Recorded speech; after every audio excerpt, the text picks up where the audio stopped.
This is George Newbern, the voice of Superman, and you're listening to the DCAU Review, hosted by Cal and Liam. Streaming at DCAUreview.com and on your favorite podcast app. Hey everybody, welcome to episode 143 of the DCAU Review. I am one of your hosts, Cal, and with me, my good friend, good brother, and the gentleman that runs our Twitter page, it's Liam. Liam, welcome to episode 143 of the DCAU Review. That's right, and as the theme song you heard at the beginning of the episode might be informing you, it's the 5th Saturday of the month, and usually what we've started doing when we have that extra week is we pick a trip through the multiverse, if you will, and we arrive at an Elseworlds tale. We are back reviewing yet another episode of Batman, the Brave and the Bold this week. And we've got a big one. We were reviewing Superman all month, and the Man of Steel once again appears here. And he's not alone. It's not just him and Batman this time. We also have Wonder Woman along as well in this week's episode, Triumvirate of Terror. That is right, Liam. And we have reviewed a handful of episodes so far from Batman, the Brave and the Bold. You can check those out in the archives at DCAUreview.com. Of course, we most famously first covered a Christmas episode a few years ago. That was our first one. We've covered a few guest spots here and there as well, featuring, we had a Captain Marvel episode that we covered. We had Not that one, the other one. The other one, yeah. Shazam, I guess, he's more known in the modern age. Well, one of the last episodes that we covered was also a Superman-centric episode in our Elseworlds Superman month last year. So we have already experienced Superman a little bit in that episode.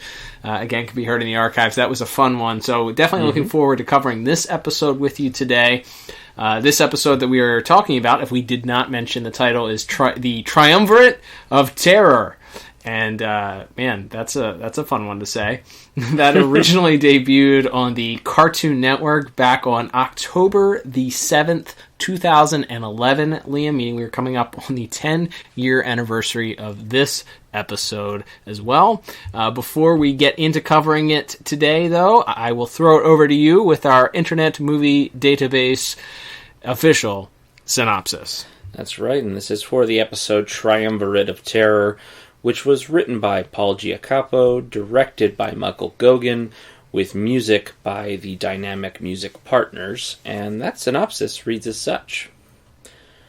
After the world's greatest baseball game against the Legion of Doom, Batman, Superman, and Wonder Woman face off against their arch-enemies, Joker, Lex Luthor, and the Cheetah, who gain the upper hand by switching on their respective opponents. Okay, yeah, it could have been worded a little bit better, but switching is a bit ambiguous there. See me after class, IMDb. But yeah, so that's basically it's a very, as a lot of these episodes are, and I don't say that as an insult. It's a very simple plot. Mm-hmm. We do, as often is the case with these episodes, we have the sort of cold open before the main title sequence, which is its own sort of succinct 2-minute story, and we get a homage to a very specific classic Silver Age DC comic where the Justice League International, plus Robin and Kid Flash, are playing baseball against the Legion of Doom. We see characters like Felix Faust, Weather Wizard, Amazo, and several others, and a lot of the main cast of Brave and the Bold. We see a lot like Plastic Man and Aquaman showing up on the heroes' side, in addition to Batman, Superman, and Wonder Woman. So we have that. Quite a bit of fun. We'll probably talk about that more in visuals, but that's a fun little opener there. And then we move on to the main plot, which is, yes, as the synopsis suggests, we get to see some of the camaraderie between the Trinity, as they're known, Batman, Superman, and Wonder Woman, and we open with them briefly foiling their greatest foes' plans for the umpteenth time, which leads to Luthor, Cheetah, and Joker regrouping at the Legion of Doom headquarters. And when we say the, we mean the That's right. Legion of Doom headquarters right out of Super Friends. And they decide that the best way to attack our heroes going forward is if they switch it up. We need a victory, and we need it now. Oh, face it, Lexi, the act's gone stale. Our respective nemesis know all the punchlines. Like kryptonite. Can't you do anything creative with it? I don't need advice from a cut-rate Catwoman. Crazy thought. Maybe it's time we changed dance partners, You scratch my foe's back, I'll scratch yours. Yes. If each of us takes on a different hero, it's a whole new game. Advantage us. Dibs on the swimsuit model. A mere mortal for a change. But that leaves Cheetah with... The Man of Steel? Ha! Steel or flesh, no man can resist the claws of this cat.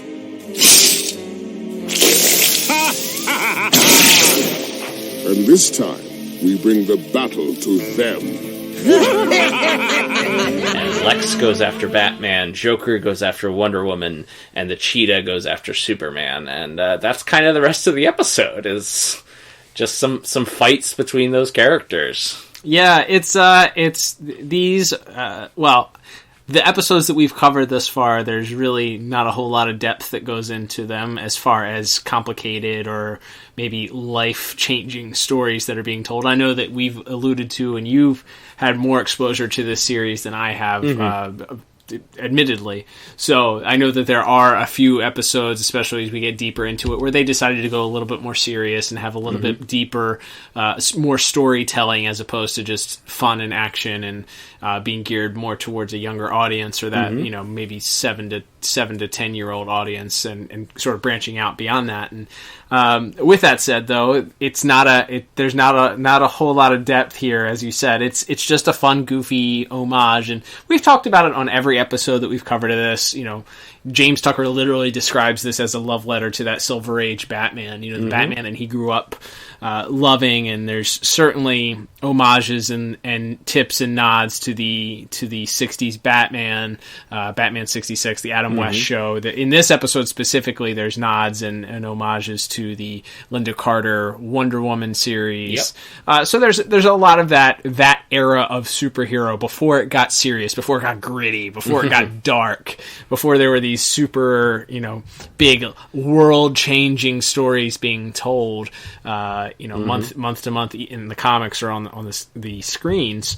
So the fact that it is a little bit of a fresh look on things, or there's a little bit of innocence that you get when you watch these, which can be very refreshing, especially based on how a lot of superhero storytelling these days can kind of be laid on top of each other based on how a lot of the stories are told nowadays. But the story continues, as you said. Cheetah ends up with being matched up against Superman. The Joker gets matched up against Wonder Woman, and Lex Luthor gets matched up against Batman. There's also this sort of side subplot that there's a time capsule that's being buried to be opened in 50 years in the future, and the Trinity has been asked to supply one item that would define them for a future generation to uncover in 50 years, to sort of define what it means to be them as a hero. So there's this side subplot of them trying to decide what they're going to put into this time capsule to speak to future generations, and that plays into ultimately how Batman, who of course is the hero of this show and is ultimately the one to figure out how he's going to best, despite the fact that it looks like they've all been bested by this sort of villain switch, how he's going to bring them together and sort of best them at the end of the day. Disgusting.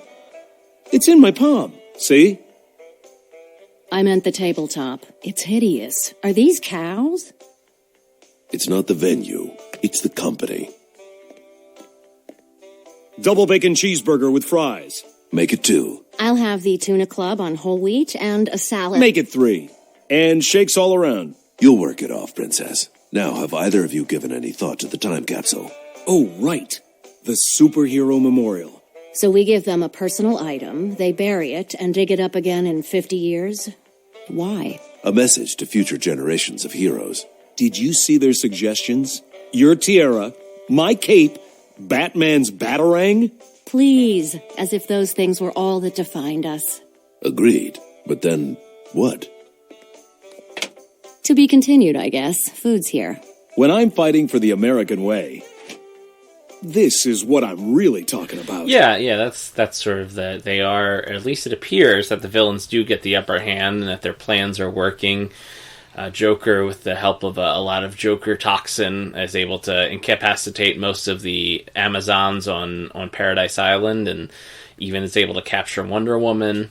We have Luthor kind of really beating the tar out of Batman in the Batcave, kind of out-teching him at every turn, and then we have Cheetah using magic and kryptonite to get the best of Superman, but Batman has the idea that he says like I'd rather die here than be disgraced in public, which gives Luthor the idea to bring them all together and try to destroy them on a global stage with cameras and satellites that they just happen to have. Again, another very great homage to the Super Friends, where the Legion of Doom headquarters can just do whatever they needed it to do, depending on the episode. Time travel, space travel, whatever. Yeah, it can hack into every television, not just on Earth, by the way, because he also broadcasts to several alien worlds as with this signal. But of course, while they begin to argue, the villains begin to argue over who's going to get what city after they've destroyed the heroes.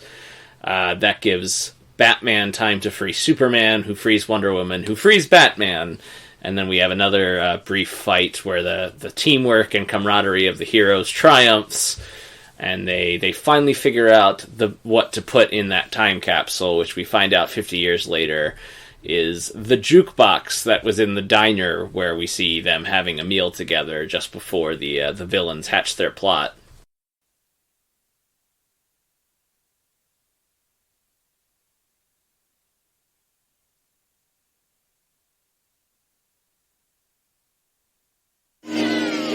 There's still one major problem. The time capsule. It's the deadline, and none of us have anything to put in it. I'm sure we'll figure something out.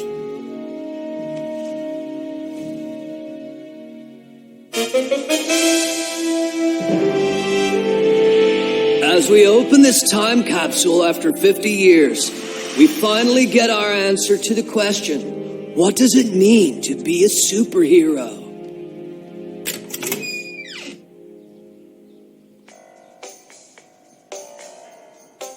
Well, that's heroic. Which I thought was kind of a nice moment, and of course they're all still alive and in attendance at it, and as some giant robots appear to attack the event, wouldn't you know it, they suit back up, and we get the adventure continues, if you will, as they continue to ride off, and we'll certainly have more to say about that in visuals as well. There's some cool homages to various other DC properties and creators throughout these episodes. But yeah, like I said, it's not a deep plot, like we've said. It's, bad guys come up with a scheme, they trap the heroes free each other, and they win. Yeah, and it's okay. It doesn't reinvent the wheel, but that's, not every episode has to. So kind of a weird episode to score, but I settled on a 7 out of 10 for plot. Man, we've been on the same wavelength this whole year thus far. I also went with a 7 out of 10 for plot. Yeah, it's good, clean fun. I think starting with those cold opens, that's something that sets this whole show apart.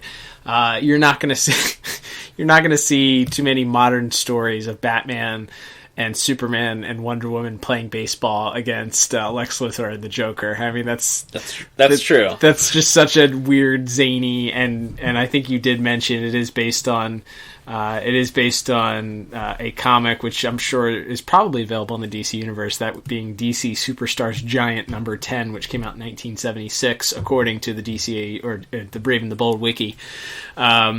So feel free to check that out. But that's a goofy little self-contained story. But there's even some Easter eggs and some nods in there. Amazo shows up and he's the umpire for the game, and Wonder Woman uses her lasso of truth after he calls her out on a play, and she uses her lasso of truth. That's and a great he admits that in order that she was safe. I thought that was great. There's Batman has to give the prototypical manager/coach pep talk to his team as they're down to try and rile them up, and he mentions there's a Julie Swartz and a Frankie Miller in the crowd watching today. Obviously, two people that had a large influence on James Tucker, clearly enough for him to give a shout out to both of them in the scripting here.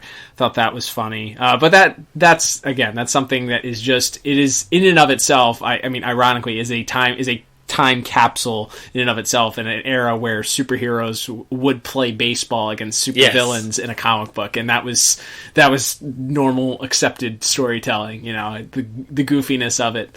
Absolutely. So that in and of itself is interesting. I think them setting up this thread that they're trying to figure out what to put into this time capsule, and Batman uses this line as Wonder Woman is talking about the tablecloth being disgusting, and he talks about not where they are, but the company that they're with that is really what matters. And then that, of course, is what ultimately he uses as his strategy to foil the villains, bringing them all together, not where they were, but them being together in the same room, and then that jukebox, of course, symbolizing that them being together is ultimately what mattered, and that's what they wanted to leave as their legacy. So there's some cutesy things in there. There's some neat little nods and homages to various different things, a lot of which we'll talk about, I'm sure, in visuals. But storytelling wise, it, like you said, it wasn't anything that's going to win an award for being goofy. The idea of villains changing up who they're going to go after, that's interesting. I like that idea. I always like that, and when you see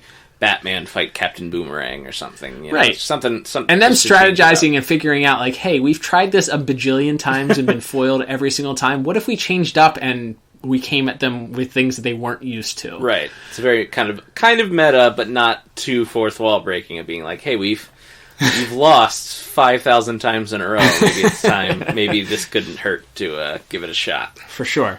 So that was certainly welcome. But overall, it's fun. We talk about that a lot when we review these Brave and the Bold episodes. They're good 22-minute fun episodes. I don't think we've reviewed an episode yet that hasn't left me like chuckling or smiling in some sort of cutesy way.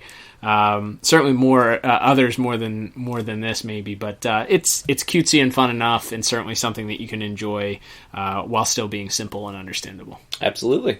All right, Liam, let's move on to our next category, which is probably my favorite category when we're talking about Brave and the Bold episodes. That's going to be visual and animation. So as we've alluded to, lots of things to talk about here. What stood out for you? So I think first and foremost, just because she's a character we haven't talked about in this style of animation yet, Wonder Woman's appearance, I think, is pretty fun. She literally it's like they made her as close to Linda Carter as they could without having to pay Linda Carter for her likeness. Like, the hairstyle's a little bit more representative of like the 1940s Wonder Woman, I think, or 1950s Wonder Woman, but very much so, and we'll get to that. I saw a little bit of a Darwin Cook, sort of that Definitely. that New Frontier-esque look, sort of not quite 100% Golden Age based on what she was wearing, but there's some influence in her hair and her tiara.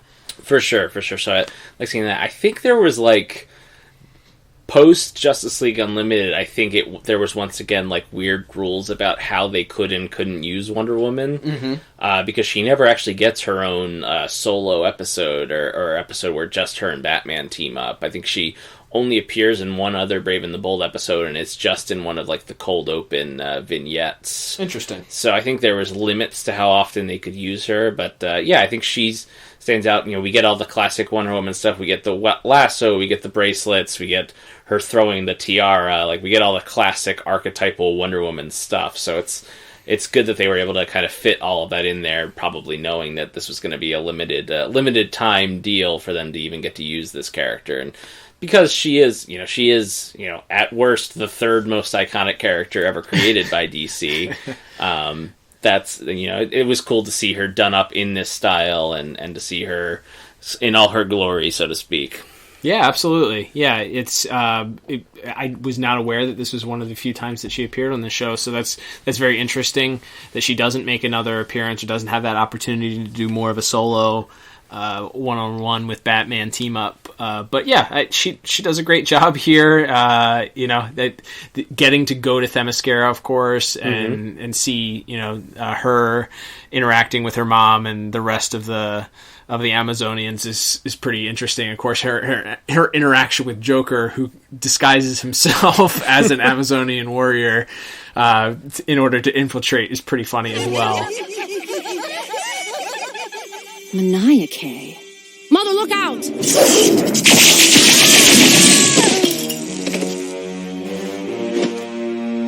The Joker. Well, it ain't Helen of Troy. No man sets foot on Paradise Island, let alone an insane psychopath. I am what I am, Wonder Wench. And you're about to be ancient history.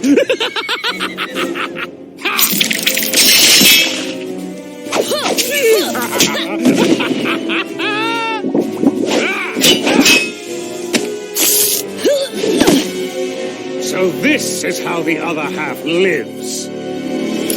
Time to find out how the other half dies.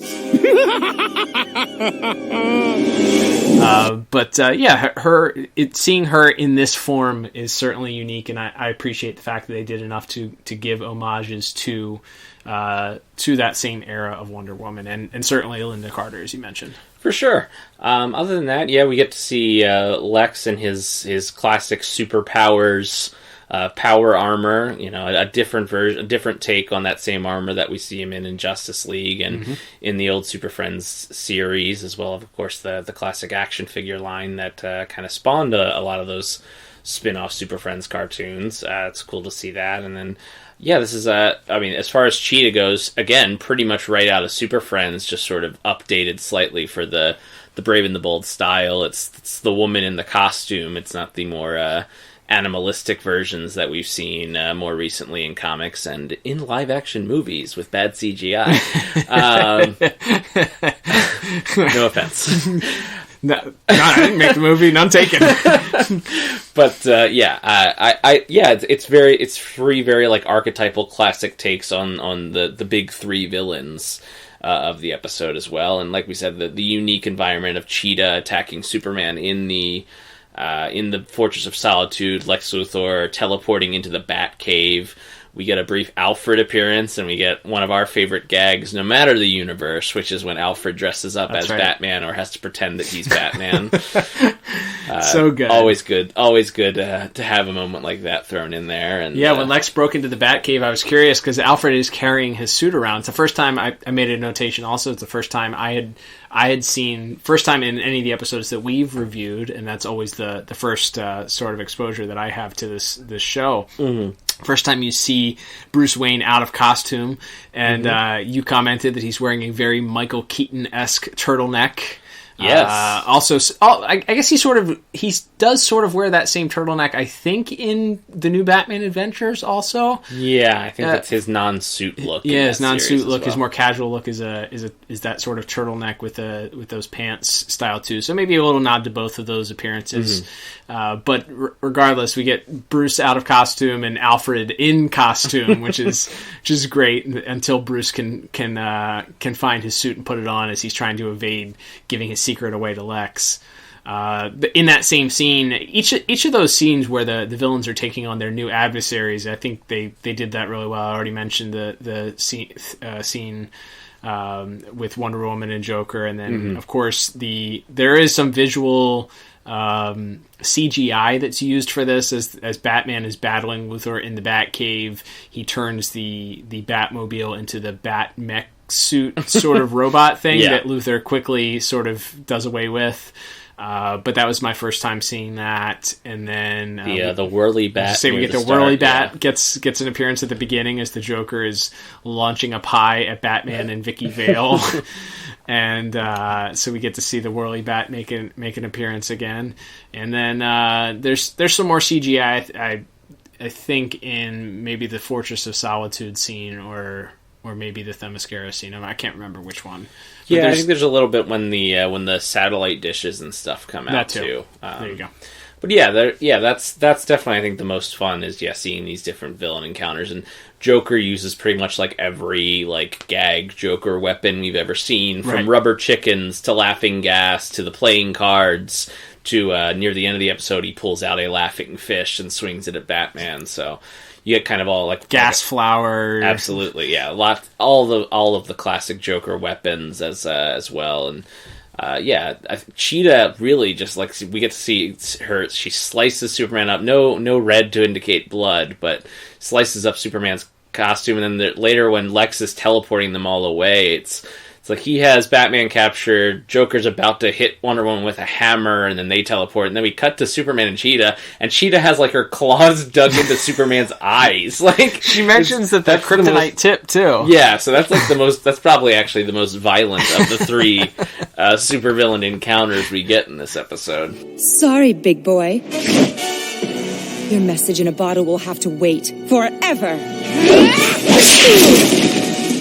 How did you... This charming little bauble. The amulet of Urs Kartaga channels the full mystic powers of my feline namesake. Magic, Superman. Something to which you are particularly vulnerable.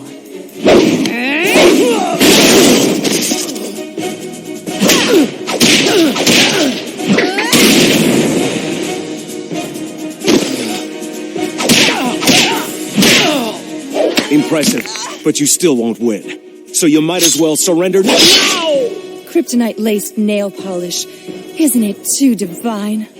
Under all that steel, just a man.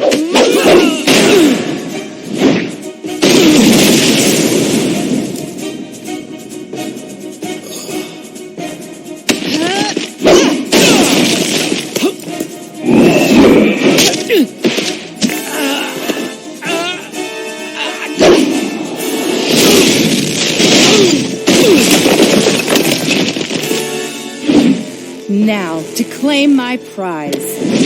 Yeah, she handled Superman okay, surprisingly. Yeah. She talks about, she has an amulet that's magic, which of course she talks about Superman being vulnerable to, which I think was tended to be more of a Silver Age trope as well. I guess there's some use of it in modern as well, but for sure. Certainly something that Superman is more vulnerable to than just straight up fisticuffs. So that lended to that, and then of course we already mentioned the Luthor and Batman battle in the Batcave. But the culmination, of course, we mentioned the Legion of Doom headquarters, of course, being an homage as well. There's a lot of winks and nods here. Even the final scene, as the heroes are there 50 years in the future to witness the opening of this time capsule, is there's a cameo by a character that Liam, admittedly had never heard of. You had heard of him once we pointed it out, but that being the Prez, which was with a Z. With a Z. And Prez was a shortly lived comic from 1973 to 1974, as we learned, starring the fictional character Prez Rickard, or Rickard, depending on how you look at that last name. But that's one character created by Joe Simon and Jerry Grandinetti, and that was one that I had admittedly, being a DC fan my entire life. Yeah, that's not one that even made it into some of these like weird DC action figure series that went so deep into the roster. I don't think he ever got a DC Direct figure ever made either. That's how sort of like way out there this character is. Yeah, there was a more recent like rebooted version of this that came out as part of DC had an imprint called Young Animal that involved like a Doom Patrol series and a few others, and Prez was one of the series in that line. I don't think it was particularly successful this time around either, but we talk about some deep cuts that they throw in on these various series, but that might be the deepest cut I think we've ever talked about on this episode, is a Prez cameo. Keeping in mind that this cartoon was made before whatever that reboot was, so this is literally just referencing that series from the 70s that was pretty short-lived. So Holy obscurities, Batman. A deep cut. But yeah, we have a lot of other cameos, as we mentioned in that baseball scene. We have Aquaman, Booster Gold, Green Arrow, Kid Flash, Plastic Man, and Robin, as well as Batman, Superman, and Wonder Woman. And, of course, on the villain side, we have Felix Faust, Amazo, as you mentioned, the umpire of the scene, and actually probably the most active member of the Legion of Doom's team is the Weather Wizard, who keeps freezing the balls as they're about to leave the stadium there. Yeah, that was pretty cute, and just another one of those characters that was included there that didn't necessarily have to be included, but got a little bit of a chuckle out of me. Absolutely, as well as you mentioned, Vicky Vale and Steve Trevor also making minor cameo appearances there. So yeah, to wrap it all up here, to put a bow on it, it is so much fun. I had a lot of fun with the visuals in this episode, and I actually gave it a very strong 9 out of 10. Nice. I love this look. I think every time we've done an episode of this, I just guffaw over the visuals for this. It's so fun.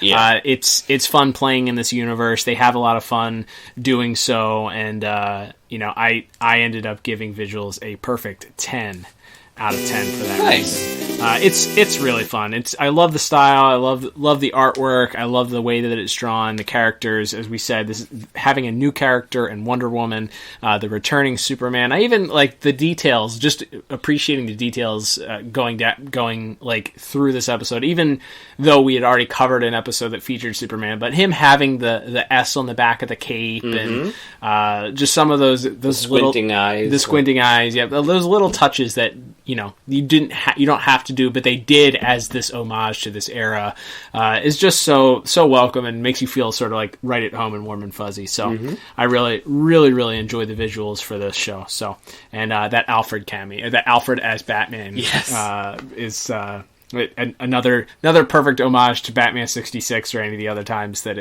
it's popped up. But love that. Absolutely. All right, Liam, let's move on to our category of music as we talk about that today. As we've talked about before in the past, and as you sort of alluded to, this the music tends to be done by the Dynamic Music Partners, of course. It tends to be more of an homage to that Batman 66 era, but you also pointed out there's even some musical cues this week towards that Linda Carter Wonder Woman. Yeah, the main title theme of the Wonder Woman 1977 series is used, complete with. I know you're not a big fan of lyrics in your cartoon music, Cal, but here we have complete with the choir of women singing Wonder Woman over and over again. Got me there.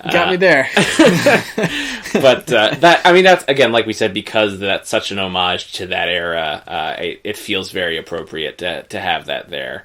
And yeah, other than that, we don't. I didn't have a lot of musical notes. Again, you get your very dramatic music. I think the music in the cave fight between Luthor and Batman stood out to me as pretty darn good as far as adding to that tension and the excitement, kind of picking up the tempo as the scene got more escalated as it went. So definitely some good stuff. Definitely Wonder Woman was the standout theme for me, obviously, and I gave music a solid 6 out of 10. Nice.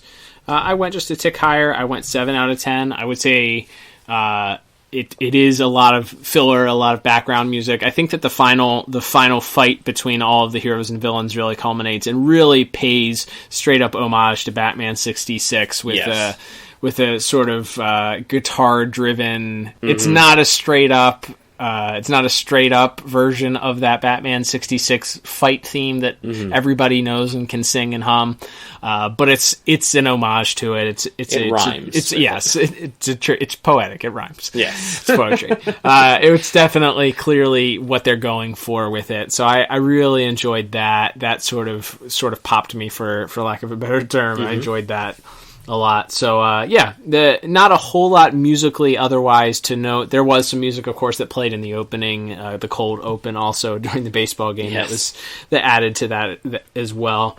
Of course, the Dynamic Music Partners are, the big three from, or the surviving big three from that original run of DCAU cartoons. So when you get the Trinity, if you will, of composing for these DC superhero cartoons. So it's no surprise that we both really enjoy the music. Absolutely. All right, Liam, let's move on to our final category of the day, which is going to be voice acting. let's talk about this week's cast and who our players are. Yeah, we have a pretty big cast here. I'll hit on some of the bigger ones here. As we mentioned him in his brief appearance is quite entertaining. James Garrett as Alfred, who also went on to voice Alfred in numerous direct-to-DVD Batman animated films, who happen to be produced by James Tucker. I'm guessing that's not a coincidence. Not a coincidence. He does a good job. Obviously, it's we've talked about this 100 times. It's weird to not have anyone besides Ephraim Zimbalist Jr. Voicing him. It's always going to sound a little weird at first, but I think he does a nice job, and it was cool to see Alfred included in this episode. Are you sure this is the right approach, Master Bruce? Of course, Alfred. By feeding all the requirements of the time capsule ceremony into the Bat computer, length of time, posterity, heroics, it'll tell me the perfect item to donate. A Batarang. Genius. And you are officially late for your dinner with Miss Vale. Will you have any further need for me then, son? That will be all for tonight, Alfred. Our tracking devices worked as planned, leading us straight to our enemies. Caught with your trunks down, Dark Knight? Hair black, muscular frame.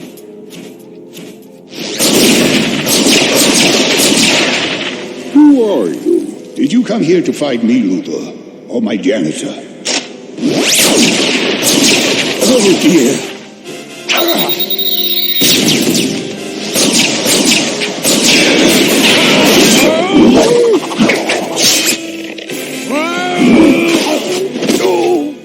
Good job, Alfred. I've got it from here. Bash that bald blighter. Yeah, absolutely. Again, it's never the same thing as Ephraim Zimbalist Jr., but for this version of this character, it works out perfectly. You know, there wasn't anything that took away from this character or distracted me. Absolutely. We also have playing Hippolyta. We have Tippi Hedren, who folks might know from Alfred Hitchcock films of the 60s, like The Birds. That's crazy. A legendary actress, and here she is in a minor role, playing Wonder Woman's mother here. But I saw that name and I was like, that sounds kind of familiar. Why do I know that? And then, yep, sure enough, she was in a couple different Hitchcock films as well. So she does a nice job there. It was fun to see that.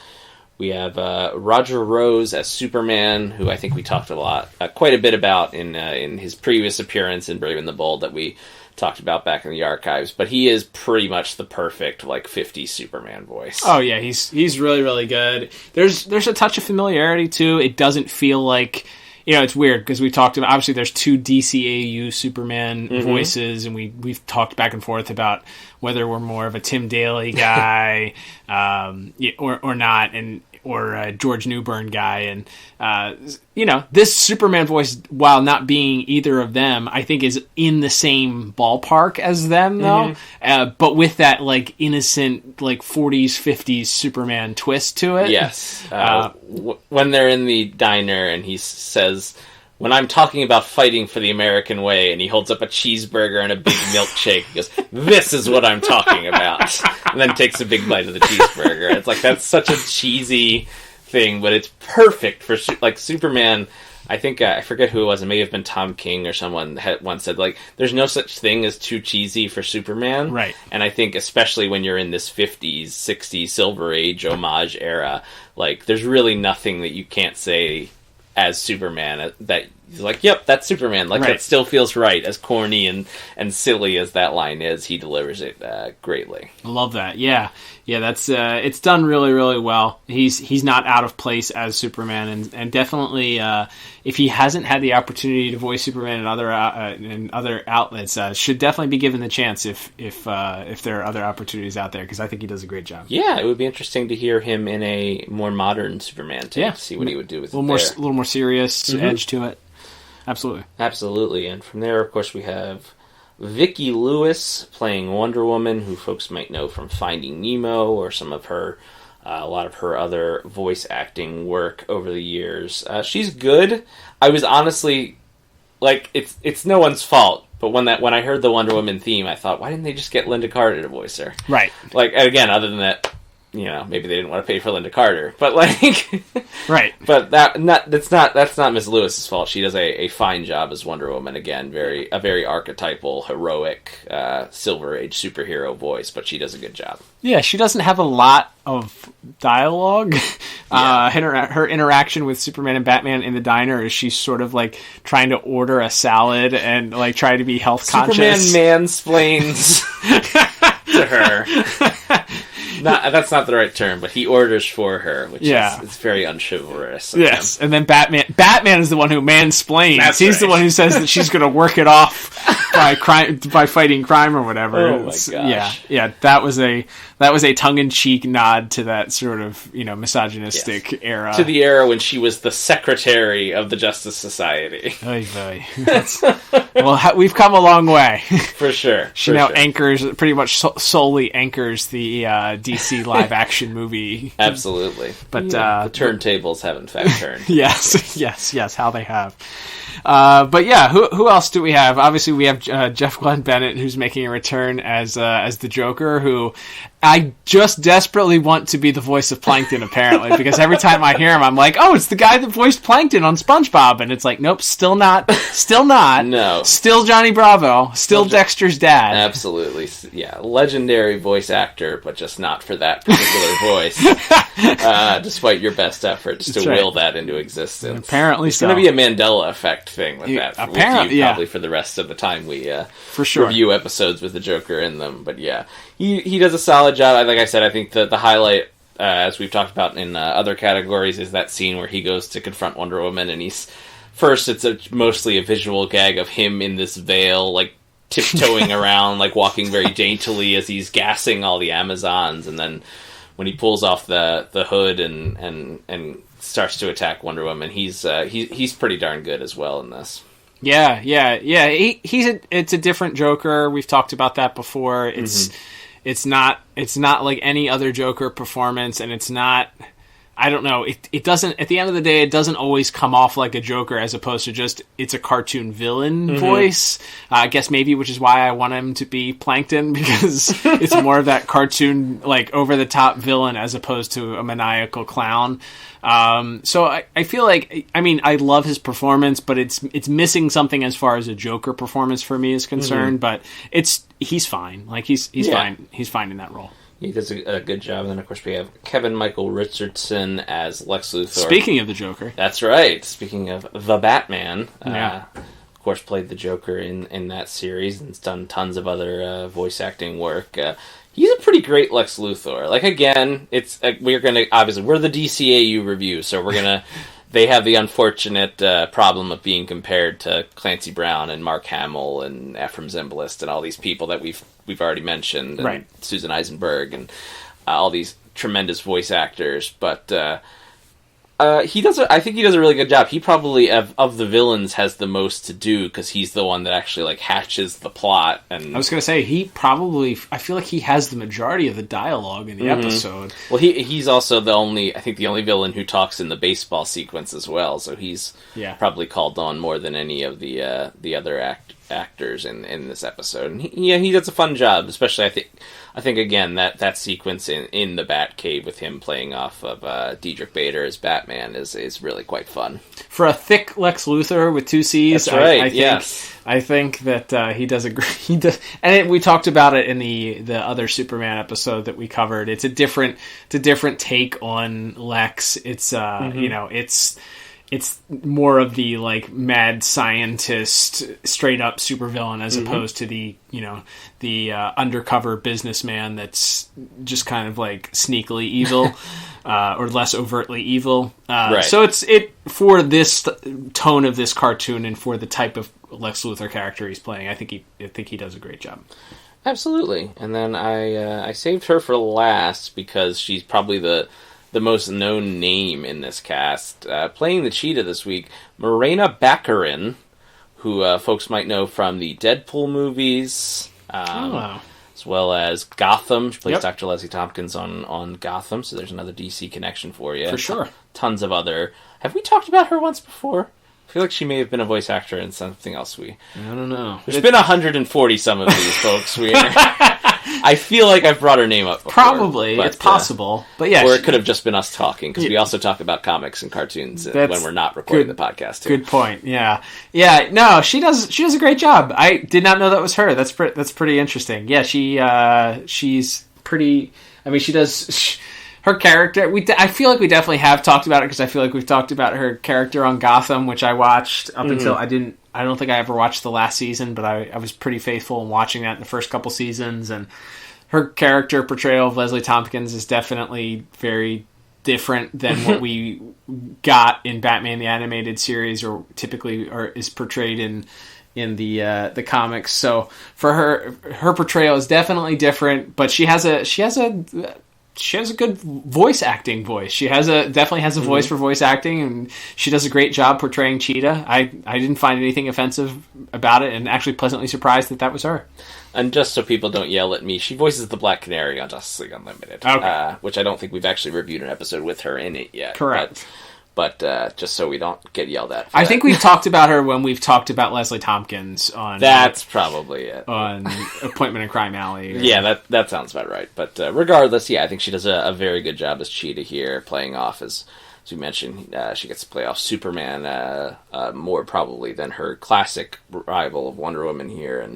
And of course, as I briefly mentioned, we of course have Diedrich Bader as Batman of this show. We'll say it every time we review an episode. He's perfect for this Batman. From his line when he and Vicky are tied to the giant platter as Joker's about to throw a giant pie at them, and he tells her that he hopes this doesn't scare Vicky off from a career in journalism, because it's still a very promising field. Ladies and gentlemen, today we present a modern twist on a true clown classic, a staple of Harlequin humor. Our unwilling participant, the Dark Knight himself.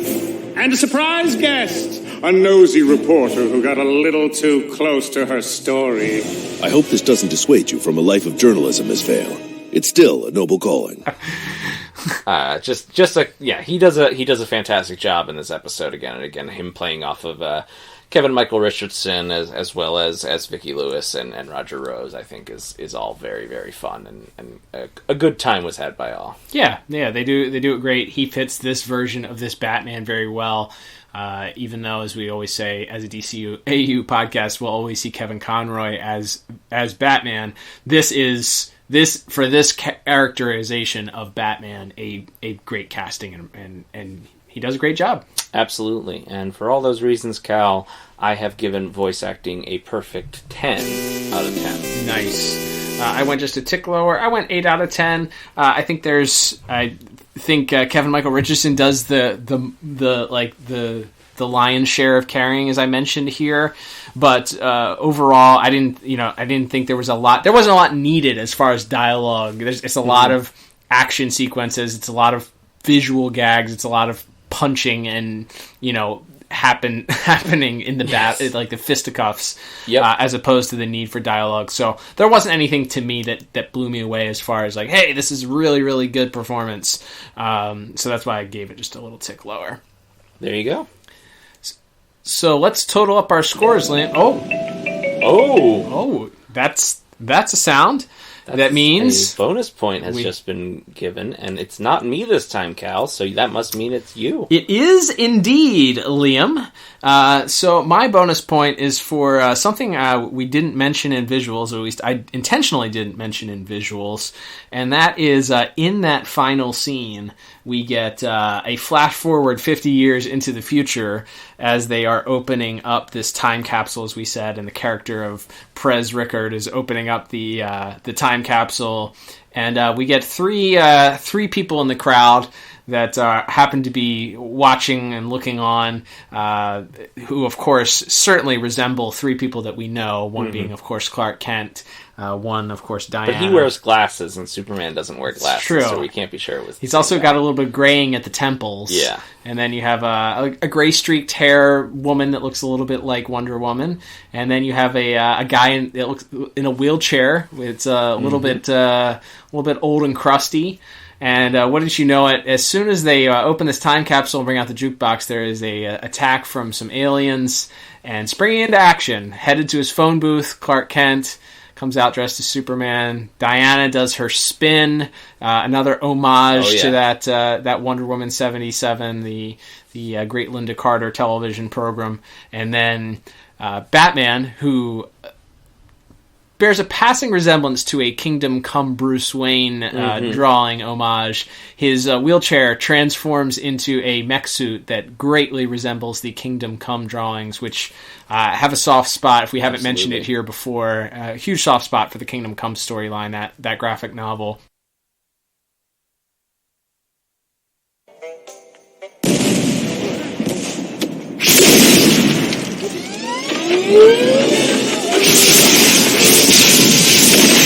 You take the one on the left. I'll take the right. Works for me.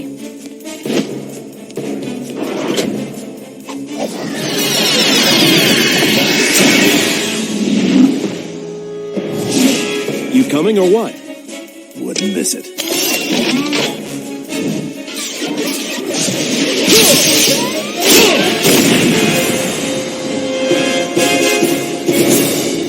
Alex Ross, just a brilliant artist. Mark Waid, just tremendous writer for that. The combination of those two together, writing that story and the artwork with it, is just something that is one of my favorite graphic novels of all time. So I had to give a little bit of extra juice to this one. As a special nod to that Kingdom Come. I would have loved it if they had given Superman his complete Kingdom Come costume, or maybe Wonder the black under the S, and then Wonder Woman maybe with her golden armor or something like that. That would have been like the icing on the cake. But I'll take just Batman in his Kingdom Come mech suit instead, because that's one of my favorite Batman designs of all time. So. Absolutely loved that, and a great little wink and nod there at the end to that Kingdom Come storyline. Love it.